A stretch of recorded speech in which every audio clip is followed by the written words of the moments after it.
appilikeeshina bilbiluma tokkoon eerfoona tokkoon waan garaagaraa itti dhaggeeffachuu dandeessan salphatti waan barbaadan ittiin dhaggeeffachuu dandeessan atis kan biraa anis kan biraa dhaggeeffachuu dandeenya kanaafuu appilikeeshina ajaa'ibaati buufadha.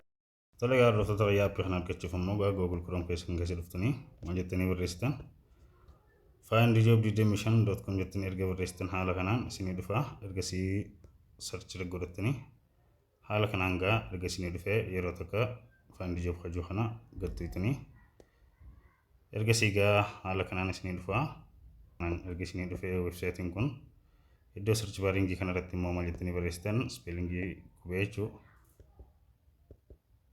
Sasa pa jettanii erga barreessitan haala kanaan search godhattanii haala kanaan isinii dhufa hordoftoota fayyaa suuraan kun yeroo tokko suuraa kana gattuutanii ergasii haala kanaan scroll godhaa haala kanaan erga ol harkifattan haala kanaan scroll godhaa jechuudha.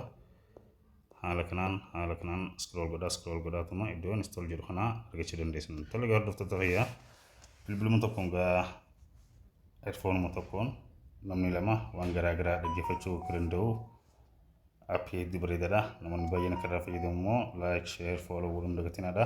Turtii gaarii galatoomaadha.